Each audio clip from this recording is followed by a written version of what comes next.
வணக்கம் நண்பர்களே, மீண்டும் மற்றொரு காணொளியில் உங்களை சந்திப்பதில் மிக்க மகிழ்ச்சி. போன காணொளியில தமிழ் தக்காருக்குன்னு தனியா ஒரு இணையதளம் ஆரம்பிச்சு அதுல தூய தமிழ் பெயர்கள் இடம்பெற செய்யணும்னு சொல்லியிருந்தேன். கடந்த தை மாதம் 7ஆம் தேதி தமிழ் தக்கார் இணையதளம் அதிகாரப்பூர்வமா தொடங்கியாச்சு. அதுல தூய தமிழ் பெயர்கள் மற்றும் தமிழர்கள் கட்டாயம் படிக்க வேண்டிய மிக முக்கியமான நூல்கள் இன்னும் முழுமையா தயாராகல. அதனால அந்த 2 பக்கங்கள் மட்டும் வெளியிடப்படல. இதுக்கு முன்னாடி வெளிவந்த தமிழ் தக்கார் காணொளிகளை தொகுத்து வெளியிடப்பட்டிருக்கு. தமிழ் தக்கார் இணையதளத்தோட லிங்க் டிஸ்கிரிப்ஷன்ல கொடுத்துருக்கேன். நீங்க பார்த்துட்டு மறக்காம உங்களுடைய நண்பர்கள் சொந்தங்களுக்கு பகிர்ந்து எங்களுக்கு ஆதரவு கொடுங்க. இந்த காணொளியில சமஸ்கிருத பெயரை எப்படி தூய தமிழ் பெயரா மாத்துறது, தமிழ்நாடு கெசட் மற்றும் அரசு ஆவணங்கள்ல பெயர் மாற்றம் செய்வது எப்படி அப்படிங்கிறது தான் நாம பார்க்க போறோம். அதுக்கு முன்னாடி நம்மளுடைய பேரு இல்ல நம்ம குழந்தைங்களுடைய பேரு தூய தமிழ் பெயர் தானா அப்படிங்கிறத எப்படி எளிமையா தெரிஞ்சுக்கிறது அப்படிங்கிறத நம்ம பார்க்கலாம். முதல்ல உங்க போன் இல்ல கம்ப்யூட்டர்ல chatgpt.com ஓபன் பண்ணிக்கோங்க. அங்க நீங்க எந்த பெயரை செக் பண்ண போறீங்களோ அந்த பேர் தூய தமிழ் பெயர் தானான்னு நீங்க கேள்வியா கேட்டீங்க அப்படின்னா ChatGPT உங்களுக்கு முழு விளக்கத்தோட பதில் சொல்லும். நான் இப்போ கார்த்திகேயன் தூய தமிழ் பெயர் தானா அப்படிங்கிறத நான் கேள்வியா கேட்கிறேன்.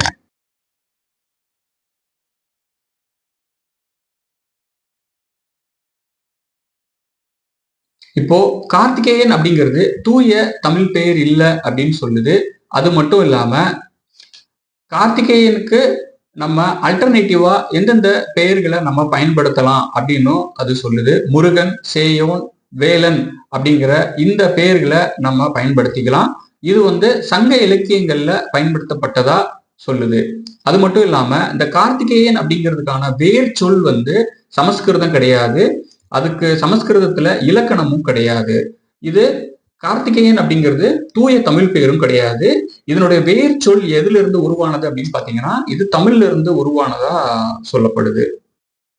இப்போ நீங்க கா அப்படிங்கிற அந்த எழுத்துல உங்களுக்கு வேற ஏதாவது பெயர் நீங்க தேர்வு செய்யணும் அப்படின்னா அதுக்கும் நீங்க suggest pure Tamil bye names starts with கா அப்படின்னு நீங்க டைப் பண்ணீங்க அப்படின்னா இங்க கா எழுத்துல தொடங்கக்கூடிய முழுமையான தமிழ் வேர்ல இருந்து உருவாக்கப்பட்ட குழந்தையோட பெயர்கள் இங்க கொடுக்கப்பட்டிருக்கு.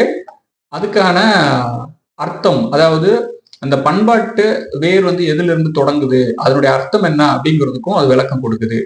இந்த காலத்துக்கு தகுந்த மாதிரி நீங்க பெயர் பயன்படுத்திக்கணும் அப்படின்னா கூட அதுக்கு நீங்க ChatGPTல நீங்க கேள்வியா கேட்டீங்க அப்படின்னா அது உங்களுக்கு நவீன காலத்துக்கு தகுந்த மாதிரியான தூய தமிழ் பெயர்களை உங்களுக்கு வடிவமைச்சு கொடுக்கும். இப்படி கூட நீங்க தூய தமிழ் பெயர்களை உருவாக்கிக்க முடியும். நாம ஏன் ChatGPTயை யூஸ் பண்ணணும் அப்படின்னா நீங்க ஆன்லைன்ல எந்த வெப்சைட்டுக்கு போனாலும் தமிழ் பேபி நேம்ஸ் அப்படிங்கிற பெயர்ல 75% சமஸ்கிருத பெயர்கள் தான் அதிகமா கொடுத்திருக்கிறாங்க. சனாதனவாதிகள் இப்படி கூட வஞ்சக எண்ணத்தோட சமஸ்கிருதத்தை திணிக்கிறாங்க.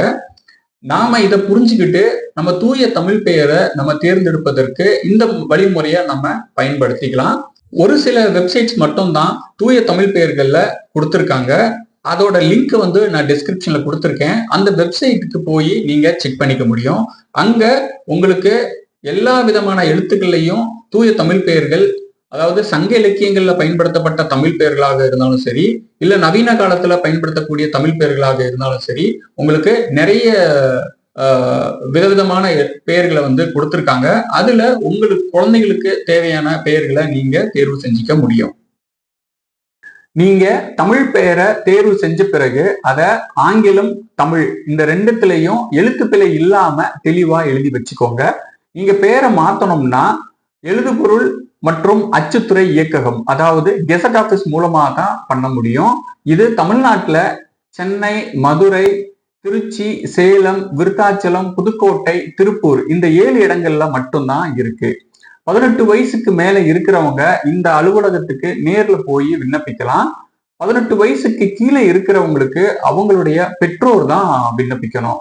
போகும்போது உங்களுடைய புகைப்படம், அசல் ஆவணங்கள், அதாவது ration card, Aadhaar card, voter ID card, birth certificate, school TC, இன்னும் என்னென்ன அசல் ஆவணங்கள் இருக்கோ எல்லாத்தையுமே நீங்க கொண்டு போக வேண்டி இருக்கும். பெற்றோர் விண்ணப்பிக்கும் போது அவங்களுடைய புகைப்படம், அவங்களுடைய அசல் ஆவணங்களை குழந்தைங்களோட அசல் ஆவணங்களோட சேர்த்து கொண்டு போய் சமர்ப்பிக்கணும். நீங்க பெயர் மாற்றம் செய்ய விண்ணப்பிக்க 2 வழிகள் இருக்கு. ஒன்னு தமிழ், இன்னொன்னு ஆங்கிலம். தமிழ்ல மட்டும் பெயர் திருத்தம் செய்து வெளியிடுவதற்கு 150 ரூபாய் கட்டணம் வாங்குறாங்க. ஆங்கிலத்துல பெயர் மாற்றம் செய்வதற்கு 750 ரூபாய் கட்டணம் வசூலிக்கிறாங்க. நீங்க பெயர் மாற்றம் செய்ய விண்ணப்பிக்கும் போது ஆங்கிலத்துல பெயர் மாற்றம் செய்ய விண்ணப்பிக்கணும். அப்பதான் நீங்க உங்களுடைய கெசட் காப்பிய தமிழ், ஆங்கிலம் இந்த 2த்துக்குமே அதை பயன்படுத்திக்க முடியும். நீங்க விண்ணப்பிக்கும் போது உங்களுடைய பழைய பேரு, வீட்டு முகவரி, பிறந்த தேதி, புது பெயர் இது எல்லாத்தையுமே எழுத்து பிழை இல்லாம நீங்க கவனமா விண்ணப்பிச்சிட்டீங்க அப்படின்னா பின்னாடி உங்களுக்கு எந்த ஒரு திருத்தமும் செய்ய வேண்டிய அவசியம் இருக்காது. நீங்க விண்ணப்பிச்ச தேதியிலிருந்து 15 நாட்களுக்குள்ளாக உங்களுடைய பெயர் மாற்றம் செஞ்சு தமிழ்நாடு அரசிதழ்ல வெளியிடப்படும். மொத்தம் 5 இதழ்கள் உங்களுக்கு கொடுப்பாங்க. அதனுடைய முதல் பக்கத்தையும் உங்களுடைய பெயர் மாற்றம் செஞ்ச அந்த குறிப்பிட்ட பக்கத்தையும் நீங்க ஜெராக்ஸ் எடுத்து வச்சுக்கிட்டு அதை நீங்க பயன்படுத்திக்கலாம். இப்போ கெசட்ல பெயரை மாத்தியாச்சு. அடுத்ததா உங்க பகுதியில் இருக்கிற பத்திரிகையில விளம்பரம் கொடுக்கிற ஏஜென்சி கிட்ட போய் தமிழ், ஆங்கிலம் இந்த 2 பத்திரிகையிலையும் நீங்க பெயர் மாற்றத்திற்கு விளம்பரம் கொடுக்கணும். தமிழ், ஆங்கிலம் இந்த 2 பத்திரிகையிலையும் விளம்பரம் கொடுக்கறதுக்கு 2500 ரூபாய் நீங்க கட்டணம் செலுத்தணும். தமிழ்ல 3 நியூஸ் பேப்பரும், இங்கிலீஷ்ல 3 நியூஸ் பேப்பர் காப்பியும் உங்களுக்கு கொடுப்பாங்க. எந்த பகுதியில, அதாவது எந்த பக்கத்துல உங்களுக்கு பெயர் மாற்றம் செஞ்சு வெளியிடப்பட்டிருக்கோ அந்த முழு பக்கத்தையும் கட் பண்ணி எடுத்து பத்திரமா வச்சுக்கோங்க. அதை நீங்க ஜெராக்ஸ் எடுத்தும் பயன்படுத்திக்கலாம். சரி, இப்போ பேரை மாத்தியாச்சு, விளம்பரமும் கொடுத்தாச்சு. அடுத்ததா நீங்க செய்ய வேண்டியது உங்களுடைய ஆதார் கார்டுல தான் உங்களுடைய பேரை முதல்ல மாத்தணும். ஏன்னா ஆதார் கார்டு தான் நாம பயன்படுத்துற மிக முக்கியமான அடையாள அட்டை. ஆதார் கார்டுல உங்களுடைய பேரை மாத்திட்டீங்க அப்படின்னா அதை அடிப்படையா வச்சுக்கிட்டு மற்ற ஆவணங்கள்லையும் சான்றிதழ்கள்லையும் உங்களுடைய பேரை ரொம்ப எளிதா நீங்க மாத்திக்க முடியும். உங்க குழந்தைக்கு பெயர் மாத்துறதா இருந்தா 10th ஸ்டாண்டர்ட் படிக்கிறதுக்கு முன்னாடியே பேரை மாத்திடுங்க. அப்படி இல்லை அப்படின்னா டிகிரி படிச்சு முடிச்சதுக்கு பிறகு பேரை மாத்திக்கோங்க.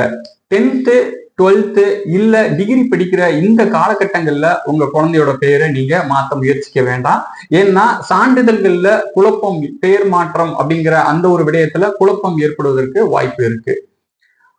தமிழ்நாடு கெசட் ஆபீஸ்ல ஆரம்பிச்சு பெயர் மாற்றம் செஞ்சு அதன் பிறகு விளம்பரம் கொடுத்து மற்ற ஆவணங்கள், மற்ற அரசு ஆவணங்கள்ல உங்களுடைய சான்றிதழ்கள்ல பெயர் மாற்றம் செய்யறதுக்கு வரைக்கும் மொத்தமே பாத்தீங்கன்னா 5000 ரூபாய் மட்டும்தான் செலவாகும். அதுக்கு மேல செலவு செய்ய வேண்டிய அவசியம் இருக்காது. சரி, இப்போ சமஸ்கிருதத்துல இருந்து தமிழுக்கு கட்டாயம் பெயர் மாற்றம் செய்யணுமா அப்படின்னு நீங்க கேட்டீங்கன்னா நான் உறுதியா ஆமான்னு சொல்லுவேன். ஏன் பெயர் மாற்றம் செய்யணும், செய்யலைன்னா என்ன நடக்கும், தொடர்ந்து நம்ம சமஸ்கிருதத்துல நம்மளுடைய பெயரை பயன்படுத்தும் போது ஏற்படக்கூடிய பாதிப்புகள் என்ன அப்படிங்கிறத பத்தி அடுத்த காணொளியில ரொம்ப விரிவா நம்ம பார்க்கலாம். இந்த காணொளியை பத்தி நீங்க என்ன நினைக்கிறீங்க அப்படிங்கிறதையும், பெயர் மாற்றம் செய்வதுல உங்களுக்கு வேற ஏதாவது சந்தேகங்கள் இருந்தாலும் கமெண்ட்ல கேளுங்க. இந்த காணொளியை உங்களுடைய நண்பர்கள், சொந்தங்களுக்கு பகிர்ந்து எங்களுக்கு ஆதரவு கொடுங்க.